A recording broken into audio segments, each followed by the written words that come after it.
2022년 12월 20일의 날 새벽 5시 41분 강원도 평창군 대관령 자락의 한 별장 해발 750m의 산비탈에 자리한 그 흰 회벽의 2층 집은 그날 새벽 첫눈을 맞고 있었다. 한방눈이 아니었다. 가루처럼 잘게 부서진 그러나 끊임없이 마치 무엇인가를 덮으려고 작정한 듯 내리는 그런 눈이었다. 별장의 2층 안방, 그 방의 창문은 활짝 열려 있었다. 영하 17도의 새벽 공기가 그 열린 창문을 통해 방 안으로 밀려들고 있었다. 흰 레이스 커튼이 차가운 바람에 천천히 부풀었다 가라앉기를 반복했다. 커튼 자락에는 이미 가루눈 한 줌이 얹혀 있었고 그 눈은 녹지 않은 채 그대로였다. 방 안의 온도가 바깥과 다르지 않았다는 뜻이었다. 침대 위에는 한 여자가 누워 있었다. 42살의 윤석영. 흰 실크 잠옷 차림이었고 이불은 가지런히 그녀의 가슴 아래까지 덮여 있었다. 그녀의 두 손은 이불 위에 단정하게 포개져 있었다. 화장은 옅었고 머리는 한쪽 어깨 위로 자연스럽게 흘러내려 있었다. 그녀의 표정은 평온했다. 그녀가 잠든 것이 아니라는 사실을, 다만 그녀의 입술 끝에 맺힌 작은 서리꽃 한 점이 천천히 알려주고 있었다. 윤석영은 그 새벽 영하 17도의 자기 침실에서 창문을 활짝 열어둔 채로 천천히 얼어 죽었다. 곁에는 한 통의 편지가 놓여 있었다. 흰 봉투, 검은 잉크, 봉투 위에는 단정한 글씨로 한 줄이 적혀 있었다. 강혁 탐정님께. 가루눈 한 점이 그 봉투 위에 떨어졌다가 천천히 녹지 않고 그대로 머물러 있었다. 마치 그 편지의 마지막 한마디까지를 누군가가 함께 듣고 있는 것처럼. 같은 날 오전 11시 마포구 합정동 강역탐정사무소 50층 엘리베이터의 문이 천천히 열렸다. 거기에는 두 사람이 서 있었다. 한 사람은 45세 윤재후. 윤석영의 동생이었고 인천의 한 중견 무역회사의 전무이사였다. 검정 코트의 어깨에 가루눈이 아직 녹지 않고 얹혀 있었다. 그는 그 눈을 미처 털어내지 못한 채로 강혁의 앞에 섰다. 또 한 사람은 그의 변호사였다. 40 안팎의 단정한 회색 정장 차림이었고 손에는 작은 가죽 가방을 들고 있었다. 강혁 탐정님, 윤재후의 목소리는 낮고 한 차례 잠긴 듯 갈라져 있었다. 누나가 새벽에 돌아가셨습니다. 강혁은 한참 동안 그의 얼굴을 바라보았다.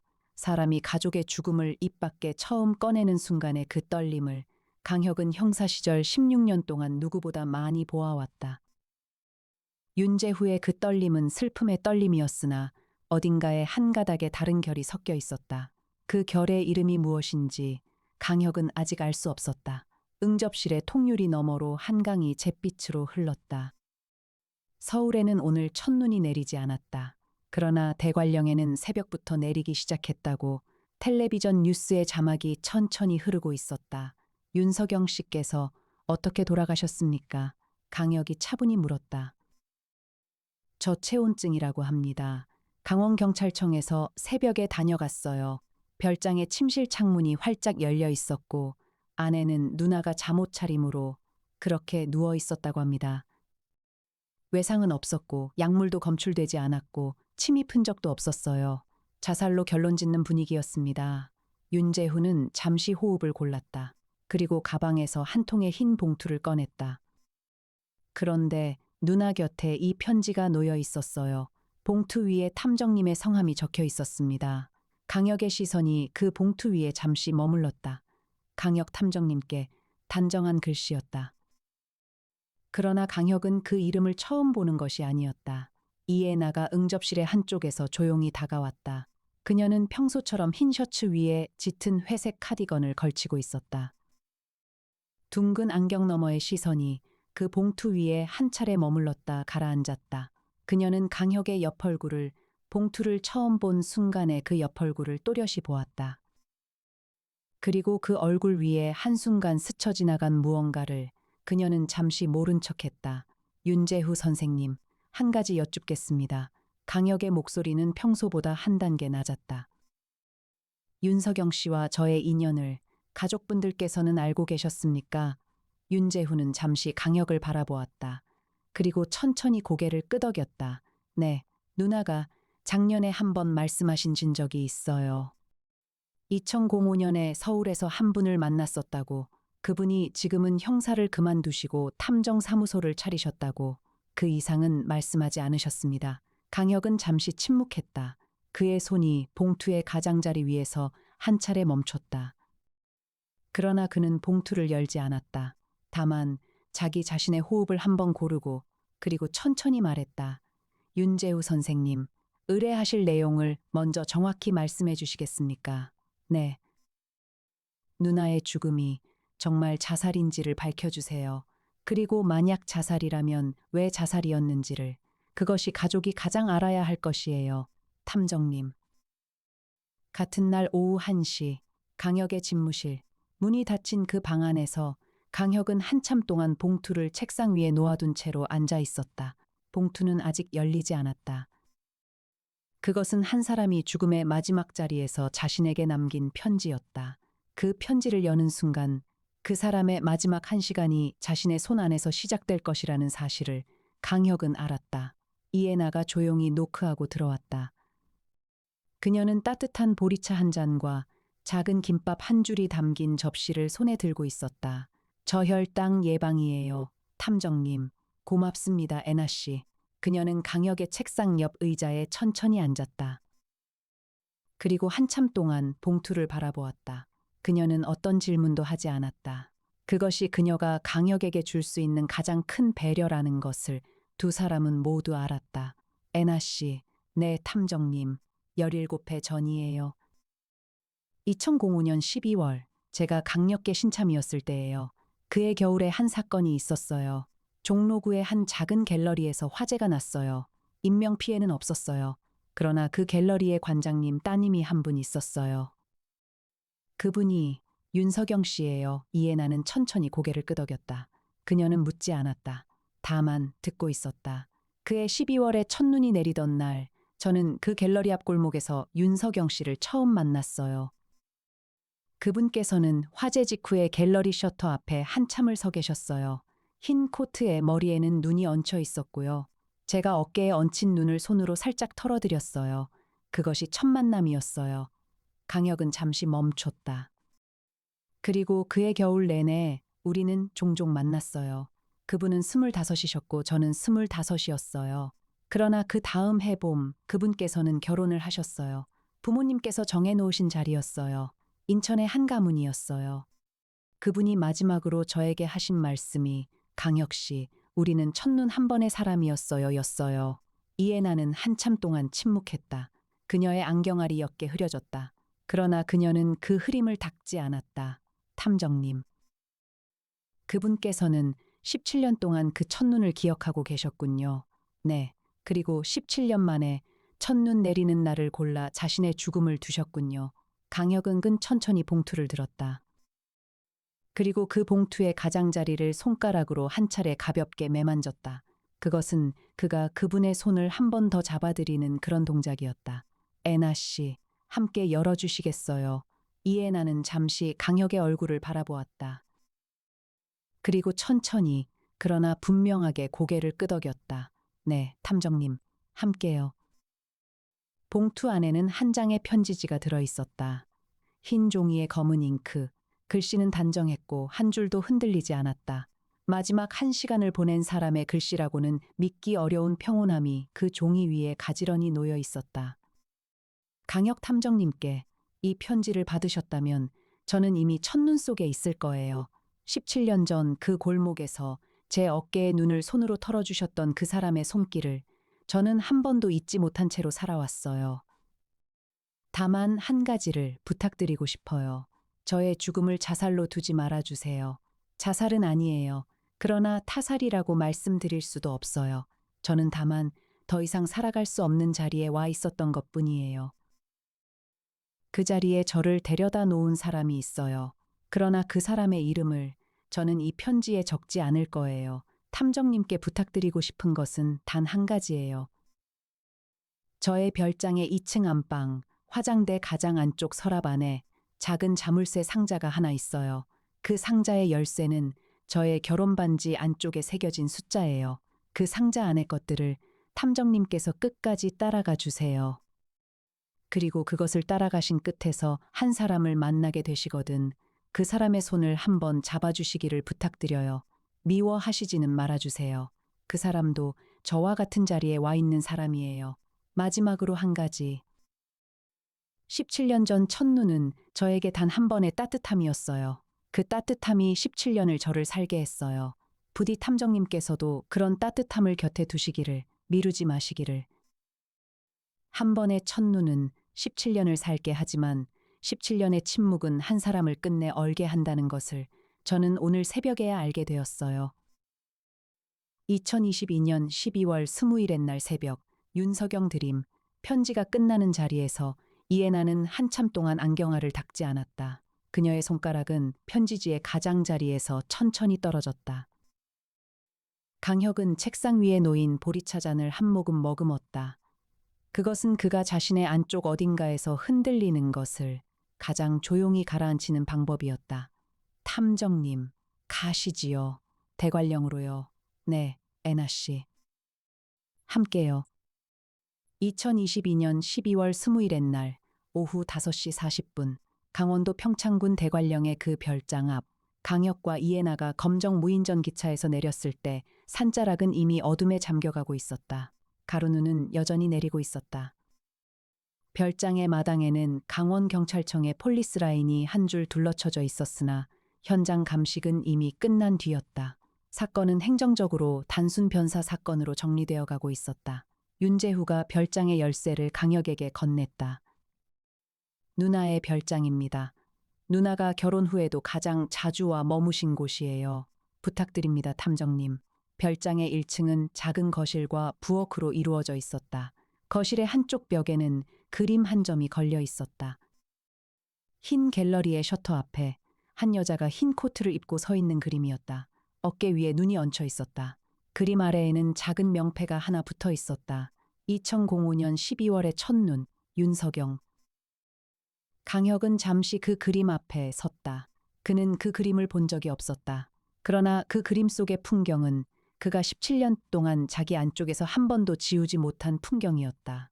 2층의 안방으로 두 사람은 천천히 올라갔다. 2층의 복도에는 작은 사진들이 줄지어 걸려 있었다. 결혼 직후의 윤석영, 신혼여행지에서의 윤석영, 시댁 가족들과 함께한 윤석영. 그러나 그 사진들 가운데 어디에도 그녀가 진심으로 웃고 있는 사진은 한 장도 없었다. 그녀의 미소는 늘 입꼬리에만 머물러 있었고 눈에는 닿지 않았다. 안방의 문 앞에 두 사람은 잠시 멈췄다. 강혁의 손이 문고리 위에서 한 호흡을 골랐다. 애나 씨. 함께 들어가 주세요. 네, 탐정님. 문이 열렸다. 방 안의 공기는 차가웠다. 창문은 이미 강원경찰청 측에서 닫아두었으나 그 방의 온도는 여전히 다른 방들보다 한 단계 낮았다. 흰 레이스 커튼은 그대로였다. 침대 위의 시신은 옮겨진 뒤였고 침구는 가지런히 정리되어 있었다. 강혁은 잠시 그 방의 한가운데에 섰다. 형사 시절의 그 버릇이 다시 작동했다. 있는 것, 흰 레이스 커튼, 잘 정돈된 침구, 화장대 위에 단정한 향수병들, 한쪽 벽에 걸린 작은 시계, 가족 사진, 그녀의 남편 사진, 그녀의 시댁 가족 사진, 그녀의 자녀 사진. 그러나 이 부부에게는 자녀가 없었다. 어색한 것, 화장대 위의 향수병들 가운데 한 병만이 다른 것들보다 한 단계 앞으로 나와 있다는 것.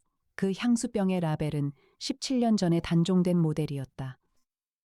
이에나가 그 향수병을 천천히 들어 올렸다. 라벨에는 푸르미의 내주, 즉 첫눈이라는 이름이 적혀 있었다. 탐정님, 이 향수 윤석영 씨께서 결혼 직전까지 쓰셨던 향수예요. 2006년에 단종됐어요. 그 이후로 시중에서는 구할 수 없는 모델이에요. 강혁은 잠시 그 향수병을 바라보았다.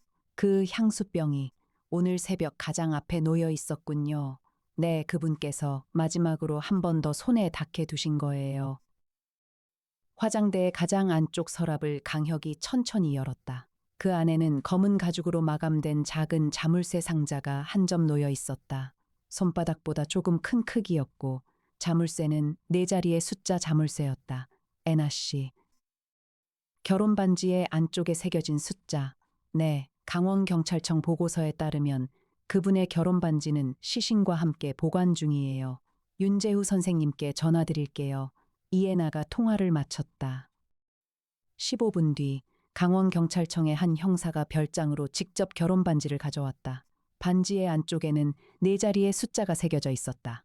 0712, 0712, 7월 12일. 강혁이 천천히 그 숫자를 자물쇠에 맞췄다. 작은 소리와 함께 자물쇠가 풀렸다. 상자 안에는 세 가지가 들어 있었다.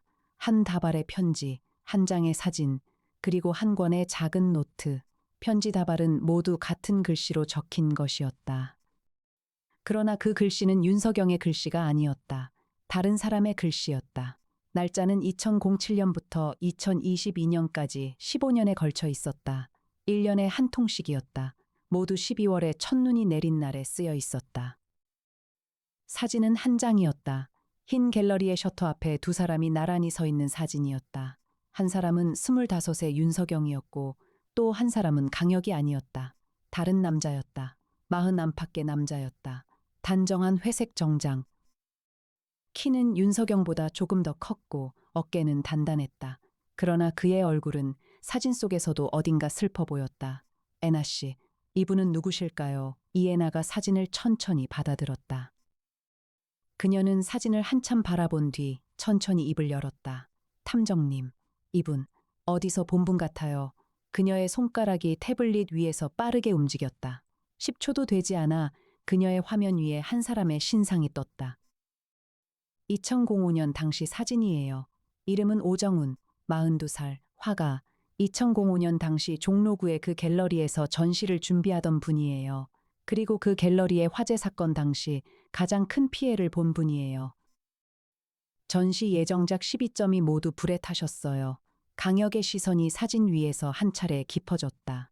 그러면 그분께서는 그 화재 사건의 피해자이시군요. 네. 그리고 그분은 2005년에 그 화재 사건 직후 한국을 떠나셨어요. 15년간 프랑스 파리에서 그림을 그리셨어요. 그리고 2021년 가을에 한국으로 돌아오셨고요. 이에나가 화면을 한 차례 더 넘겼다. 그리고 한 가지 더, 탐정님. 그분께서 2021년 가을에 한국으로 돌아오신 직후 강원도 평창에 작은 화실을 여셨어요. 그 화실의 주소가 이 별장에서 차로 12분 거리예요. 별장의 거실, 작은 벽난로 옆에 두 사람은 자리를 잡았다. 강혁이 편지 다발을 한 통씩 펼쳤다. 이에나는 김밥 한 줄을 작은 접시에 잘라 강혁의 옆에 놓아두었다. 그 김밥의 따뜻함이 그날 밤의 별장에서 가장 인간적인 것이었다. 첫 번째 편지는 2007년 12월에 첫눈에 쓰여 있었다. 서경에게, 저는 오늘 파리에서 첫눈을 보았어요. 종로의 첫눈과는 결이 달라요. 더 가볍고 더 조용해요. 그러나 그 가벼움 안쪽에서 저는 종로의 그 골목을 다시 한번 걸어요. 셔터가 내려진 갤러리 앞에서 어깨에 눈을 얹은 채로 서 있던 당신의 모습을요. 당신께서는 지금쯤 인천의 어느 집에서 다른 사람의 부인으로 살아가고 계실 거예요. 저는 그 사실을 압니다. 그리고 그 사실을 받아들이는 것이 제가 이 도시에서 그림을 그리며 살아가는 유일한 방식이에요. 다만 한 가지, 1년에 한 번 첫눈 내리는 날에는 저는 당신께 편지를 쓸 거예요. 보내지 않는 편지일지라도요. 그것이 제가 당신을 잊지 않으면서도 당신의 삶을 흔들지 않는 유일한 방법이에요. 오정훈. 편지를 다 읽고 강혁은 잠시 호흡을 골랐다. 이에나는 두 번째 편지를 천천히 펼쳤다. 그 편지는 2008년에 첫눈에 쓰여 있었다. 그리고 세 번째, 네 번째, 다섯 번째 편지는 한 해도 빠지지 않고 15통이 이어졌다. 편지의 내용은 해마다 조금씩 달랐다. 어떤 해에는 파리의 거리 풍경이, 어떤 해에는 그림에 관한 생각이, 어떤 해에는 어머니의 부고가 적혀 있었다. 그러나 모든 편지의 마지막 한 줄은 늘 같았다. 당신의 어깨에 얹힌 눈을 한 번 더 손으로 털어드릴 수 있다면 마지막 편지는 2021년 12월에 첫눈에 쓰여 있었다. 서경에게, 저는 작년 가을에 한국으로 돌아왔어요. 그리고 평창에 작은 화실을 열었어요. 어머니의 유산으로요. 한국으로 돌아온 이유는 단 하나예요. 더 이상 보내지 않는 편지가 저를 살게 하지 않는다는 것을 알게 되었기 때문이에요. 이번에는 이 편지를 보낼 거예요. 15년 만에 처음으로요. 다만 저는 당신께 무엇도 요구하지 않을 거예요. 그저 평창의 한 화실에 한 사람이 살고 있다는 사실만을 당신께서 알아두시기를 바랄 뿐이에요. 오정훈.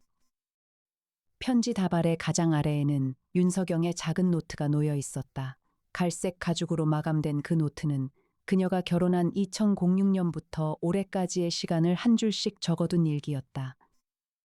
그러나 그 노트는 일기라기보다는 한 사람이 자기 자신을 천천히 떠나보내는 기록에 가까웠다. 첫 페이지에는 한 줄이 적혀 있었다. 2006년 4월 12일, 결혼. 나는 오늘부터 윤석영이 아니다. 그 다음 페이지부터는 한 해에 한 줄씩이었다. 2007년에는 여전히 윤석영이 아니다라고 적혀 있었다. 2008년에는 윤석영이 아닌 채로 살아가는 법을 배우고 있다라고 적혀 있었다. 2013년에는 윤석영이 아닌 채로 살아가는 것이 더 이상 슬프지 않다라고 적혀 있었다. 그리고 2021년 12월의 페이지에는 두 줄이 적혀 있었다. 오정훈 씨께서 한국으로 돌아오셨다. 평창의 화실, 15통의 편지가 한꺼번에 도착했다. 나는 오늘 다시 윤석영이 되었다. 2022년의 페이지에는 여러 줄이 적혀 있었다. 봄, 평창에서 오정훈 씨를 한번 뵈었다. 우리는 손도 잡지 않았다. 다만 화실의 창가에서 함께 1시간 동안 같은 풍경을 바라보았다. 여름, 남편이 알게 되었다. 흥신소를 통해서였다. 그러나 남편은 나에게 한마디도 묻지 않았다. 그것이 가장 무서웠다. 묻지 않는다는 것은 이미 다음을 준비하고 있다는 뜻이다. 가을, 오정훈 씨의 화실에 한 차례 사람이 다녀갔다. 화실의 그림 3점이 훼손되었다. 오정훈 씨는 경찰에 신고하지 않으셨다. 그분께서는 알고 계셨다. 그 사람이 누구인지를. 겨울, 남편이 오정훈 씨께 한 통의 편지를 보냈다. 그 편지의 내용을 나는 모른다. 그러나 그날 이후 오정훈 씨는 나에게 더 이상 연락을 하지 않으셨다. 나는 알았다. 남편이 오정훈 씨께 무엇을 약속했는지를. 그 약속은 오정훈 씨의 가족 가운데 가장 약한 한 사람에 관한 것일 것이다. 그것이 그 사람이 사람을 무너뜨리는 방식이다. 12월 26세. 오정훈 씨로부터 마지막 편지가 도착했다. 서경 씨, 미안합니다. 저는 더 이상 당신을 지킬 수 없습니다. 부디 당신만이라도 살아주세요. 나는 오늘 첫눈이 내리기를 기다린다. 17년 전 그 골목의 첫눈을. 그 첫눈 속에서 강혁 씨에게 한 통의 편지를 남길 것이다. 강혁 씨께서 끝까지 따라가 주실 거라고 나는 믿는다. 한번 어깨의 눈을 손으로 털어주신 분이시니까. 노트는 그 페이지에서 끝나 있었다. 마지막 페이지는 비어 있었다. 그 비어 있는 페이지가 그날 새벽 그녀의 침실에 열린 창문과 같은 모양이었다. 이에 나는 한참 동안 그 노트를 바라보았다. 그리고 천천히 입을 열었다. 탐정님. 이건 자살이 아니에요. 그러나 타살이라고도 법정에서 입증하기 어려운 죽음이에요. 그러나 한 사람이 분명히 있어요. 남편이요. 네. 그분의 남편 박재성. 인천의 한 가문의 외아들. 45. 그분께서 윤석영 씨를 그 새벽에 창문 앞까지 데려다 놓으신 분이에요. 같은 날 밤 9시 40분. 평창군의 한 작은 화실. 흰 회벽의 검은 지붕의 작은 단층 건물이었다. 화실의 창문에서는 한 점의 노란 불빛이 흘러나오고 있었다. 강혁과 이해나가 그 앞에 도착했을 때 화실의 문은 잠겨 있지 않았다. 문을 열고 들어선 두 사람을 맞이한 것은 한 노인이었다. 42이라기에는 너무 깊은 주름과 너무 흰 머리카락을 가진 한 사람이었다. 1년 사이에 10년이 흐른 듯한 얼굴이었다. 오정훈이었다. 그는 화실의 한쪽에서 그림 한 점을 천천히 매만지고 있었다. 그 그림은 아직 완성되지 않은 것이었다. 흰 갤러리의 셔터 앞에 한 여자가 흰 코트를 입고 서 있는 그림이었다. 그러나 어깨 위의 눈은 아직 그려지지 않은 채였다. 강혁 탐정님이시군요. 오정훈의 목소리는 낮고 한 차례 잠겨 있었다. 네. 오정훈 선생님, 서경 씨가 결국 가셨군요. 네.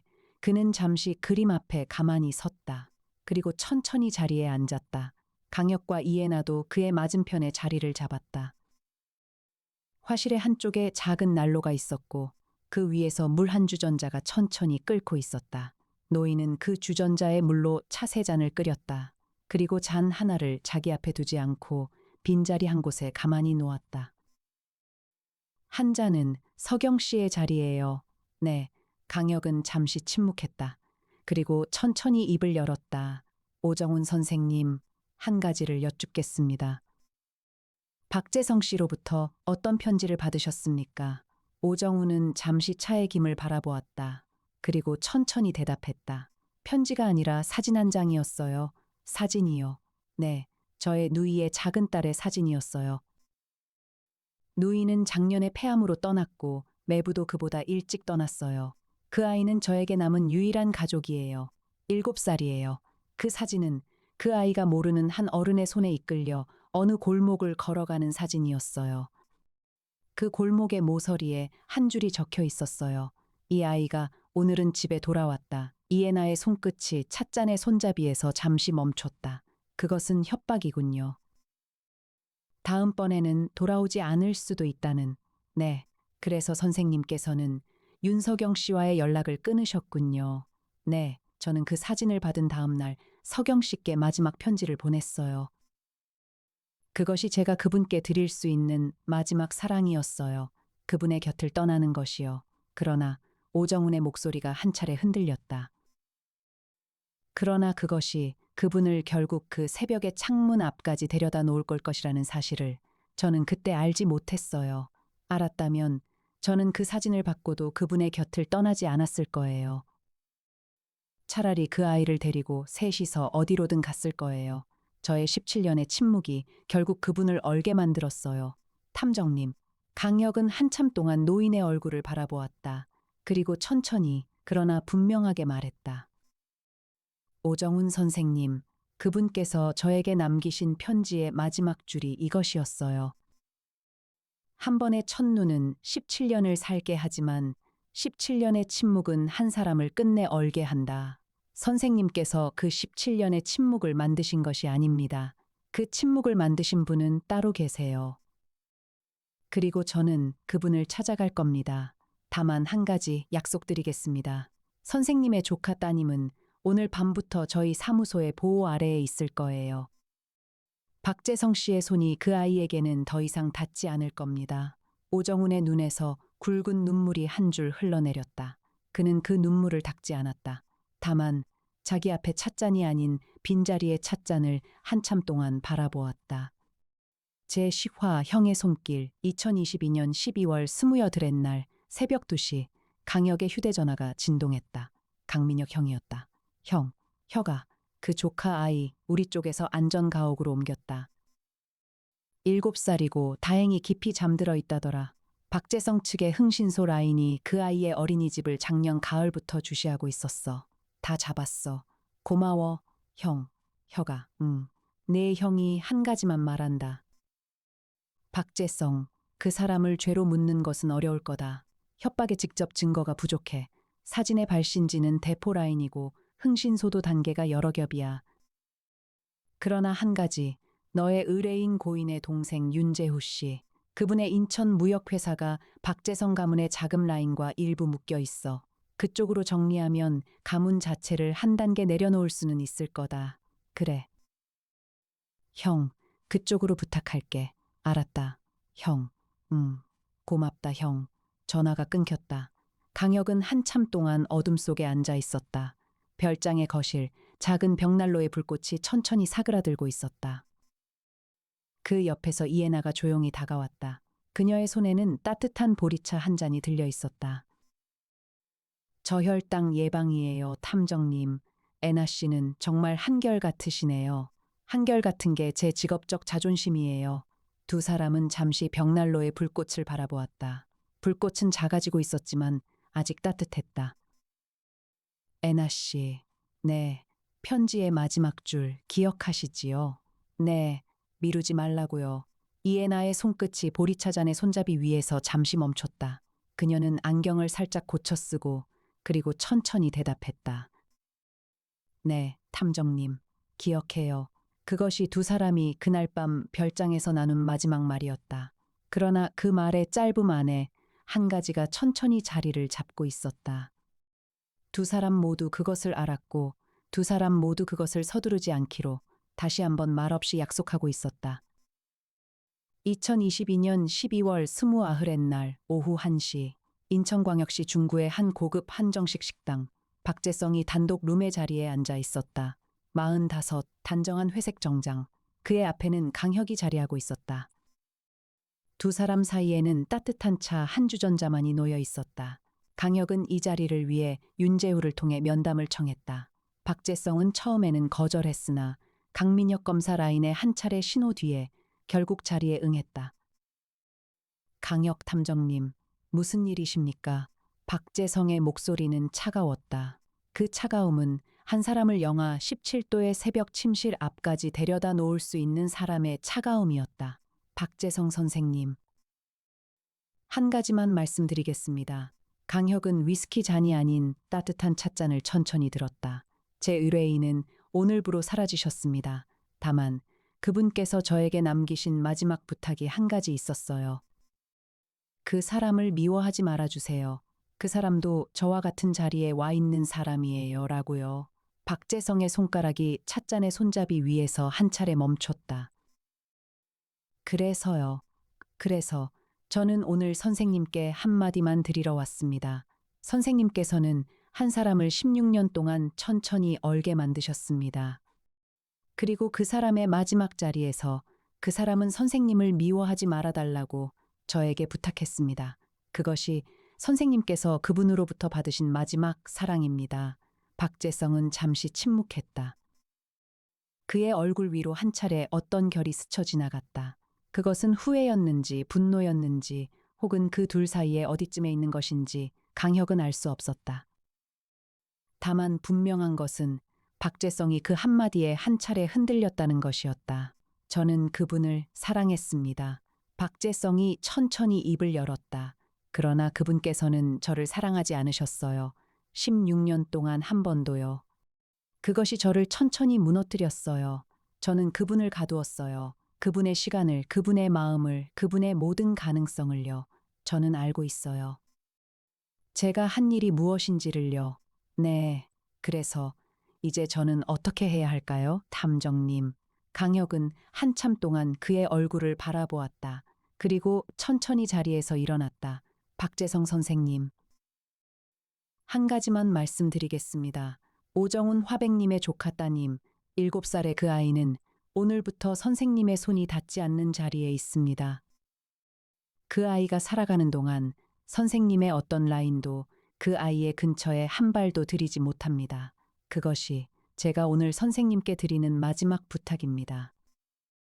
부탁이라고 말씀드리는 이유는 만약 선생님께서 이 부탁을 지키지 않으신다면 그때부터는 부탁이 아니게 되기 때문입니다. 박재성은 천천히 고개를 끄덕였다. 그의 어깨가 한 차례 깊게 떨어졌다. 알겠습니다, 탐정님. 강혁은 한정식 식당의 룸을 나섰다. 복도의 창문 너머로 인천의 잿빛 하늘이 펼쳐져 있었다. 그 하늘 아래에서 그는 잠시 자기 자신의 호흡을 한 번 더 골랐다. 미워하지 말아달라는 그 한마디가 한 사람을 미워하지 않는다는 것이 얼마나 어려운 일인지를 그는 16년의 형사 생활과 5년의 탐정 생활을 통해 누구보다 잘 알고 있었다. 그러나 그 어려움 안쪽에서 한 사람이 다른 한 사람에게 보낼 수 있는 가장 깊은 사랑의 모양 한 가지가 천천히 모습을 드러내는 것을 그는 그날 처음으로 알았다.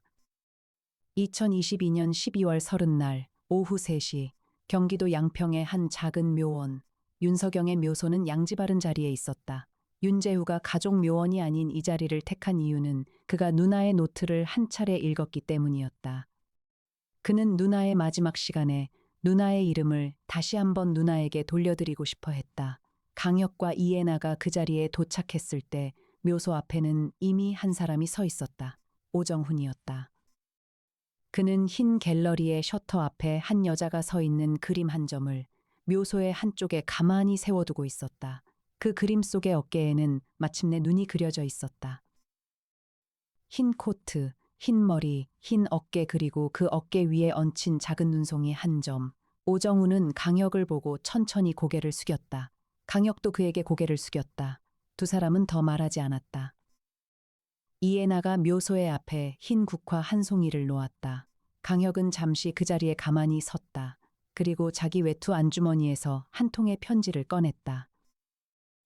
그 편지는 그가 어젯밤 별장의 거실에서 한참을 앉아 천천히 적은 것이었다. 서경 씨께 당신의 부탁을 끝까지 따라가 보았습니다. 미워하지 않았어요. 마지막까지요. 당신께서 17년 동안 한 번의 첫눈을 살아내신 것처럼 저도 그 첫눈을 한 번도 잊지 못한 채로 살아왔어요. 다만 저는 당신의 마지막 부탁의 또 한 가지를 지키려고 합니다. 곁에 있는 사람에게 미루지 않는 것이요. 당신의 어깨에 한 번 더 손으로 눈을 털어드릴 수 있다면 그렇게 하고 싶어요. 그러나 그것이 불가능한 자리에서 저는 다만 다른 사람의 어깨에 얹힌 눈을 미루지 않고 손으로 털어드리겠습니다. 그것이 당신께 드릴 수 있는 마지막 답이라고 저는 믿습니다. 2022년 12월 30날 강혁 드림. 강혁은 편지를 천천히 접어 묘소 앞에 작은 도람 안에 놓았다. 이에나가 그의 옆에 가만히 섰다. 그녀의 어깨 위에 2022년의 마지막 첫눈이 천천히 한 송이 한 송이 내려앉기 시작했다. 강혁은 잠시 그 풍경을 바라보았다. 그리고 천천히 손을 들었다. 그의 손이 이에나의 어깨 위에 얹힌 작은 눈송이를 가만히 손가락 끝으로 털어내었다. 너무 짧고 너무 조용한 동작이어서 누구도 알아채지 못했을 것이다. 그러나 이에나는 알았다. 그리고 강혁도 알았다. 두 사람만이 아는 한 번의 작은 손길이었다. 이에나는 한참 동안 그 손길을 바라보았다. 그녀의 안경알이 한 차례 옅게 흐려졌다. 그러나 그녀는 그 흐림을 닦지 않았다. 다만 천천히 고개를 숙였다. 그것은 동의도 거절도 아닌 한 인간이 다른 한 인간의 첫눈을 받아들이는 가장 조용한 인사였다. 탐정님, 네, 애나 씨. 저혈당 예방이 필요하실 거예요. 사무소로 돌아가시지요. 네. 가시지요. 두 사람은 천천히 묘소를 떠났다. 오정우는 묘소 옆에 한참을 더 머물렀다. 그의 어깨 위에도 눈이 얹혀 있었다. 그러나 그 눈을 털어주는 손은 없었다. 다만 그는 자기 앞의 그림을 가만히 바라보았다. 그림 속에 윤석영이 흰 어깨를 하고 그를 바라보고 있었다. 그 시선이 그를 천천히 살아있게 할 것이었다. 17년이든 그 이상이든. 2023년 1월 둘째 날 오후 3시 마포구 합정동 강혁 탐정사무소 50층. 새해의 첫 햇살이 통유리를 가로질러 사무소 안쪽 깊숙이까지 내려앉아 있었다. 강혁은 책상 앞에 앉아 한 부의 서류를 천천히 넘기고 있었다. 윤석영의 사건은 자살이라는 행정적 결론을 변경하지는 않은 채로 마무리되었다. 다만 박재성 가문의 자금 라인이 검찰의 다른 사건과 함께 한 차례 정리에 들어갔다. 박재성은 직접적인 형사처벌은 면했으나 그가 평생을 걸어온 가문의 자리에서는 한 단계 내려와야 했다. 인천무역회사의 윤재훈은 누나의 노트와 편지 다발을 자신의 책상 가장 안쪽 서랍에 옮겨두었다. 그것은 그가 누나에게 보낼 수 있는 마지막 인사였다. 오정우는 평창의 화실로 돌아갔다. 그의 조카, 7살의 그 아이는 사무소의 안전한 자리에서 새해를 맞이한 뒤 며칠 안에 평창의 화실로 무사히 옮겨질 예정이었다. 강혁은 그 아이의 학자금과 생활비를 익명으로 1년에 한 차례씩 평생 지원하기로 결정한 상태였다. 그것이 그가 윤석영의 마지막 부탁에 보낼 수 있는 가장 길고 가장 조용한 답이었다. 이에나가 따뜻한 커피 2잔을 들고 다가왔다. 그녀는 평소에 단정한 묶음머리, 둥근 안경, 흰 셔츠 차림이었다. 탐정님, 새 의뢰가 들어왔어요. 박사님께서 회의실에서 기다리고 계세요. 네. 그런데 애나 씨, 네. 강혁은 잠시 자기 자신의 호흡을 한번 골랐다. 그리고 천천히 입을 열었다. 이번 주 토요일에 시간 괜찮으시면 같이 식사 한번 하시지요. 사무소 일이 아니라요. 이에나는 잠시 강혁의 얼굴을 바라보았다. 그녀의 안경알 너머의 시선이 한 차례 깊어졌다. 그러나 그녀의 입꼬리에 옅은 미소가 천천히 자리를 잡았다. 그 미소는 그녀가 한 번도 강혁 앞에서 허락하지 않았던 결의 미소였다. 네, 탐정님. 좋아요. 강혁도 옅게 미소 지었다. 미루지 않으려고요, 애나 씨. 네. 저도요. 송태풍 박사가 회의실 쪽에서 손을 흔들었다. 강 탐정 애나 새 의뢰 왔어. 좀 묘한 사건인데 이번엔 제주야. 와서 봐. 나정이가 태블릿을 들고 다가왔다. 탐정님, 의뢰인은 한 노부부세요. 사라진 사진 한 장을 찾고 싶으시대요. 강혁과 이해나는 시선을 마주쳤다. 그리고 동시에 같은 미소를 머금었다. 세상에는 여전히 무언가를 잃고 무너진 사람들이 너무나 많았다. 그리고 그 잃어버린 것들 가운데에는 가끔 한 장의 사진이, 한 통의 편지가, 한 번의 첫눈이 있었다. 그것들은 너무 작아서 잃어버려도 아무도 알아채지 못하는 것들이었다. 그러나 그 작은 것들이 한 사람의 평생을 살게 하기도, 한 사람의 평생을 얼게 하기도 했다. 그 작은 것들을 끝까지 따라가 잃어버린 사람의 자리에 다시 가만히 놓아드리는 것. 그리고 그 자리에서 살아남은 사람들이 다음 한 발을 뗄 수 있도록 곁을 지키는 것. 그것이 강력 탐정 사무소의 일이었다. 새해의 첫 햇살이 사무소의 거대한 유리창을 가로질러 두 사람의 그림자를 길게 드리웠다. 그 그림자는 마치 한 사람의 것처럼 가까이 포개져 있었다. 그리고 그 그림자의 어깨 위에는 어제의 첫눈이 한 송이도 남아있지 않았다. 다만 한 번의 손길이 머물렀던 자리의 작은 따뜻함이 두 사람 사이에서 천천히 살아나고 있었다.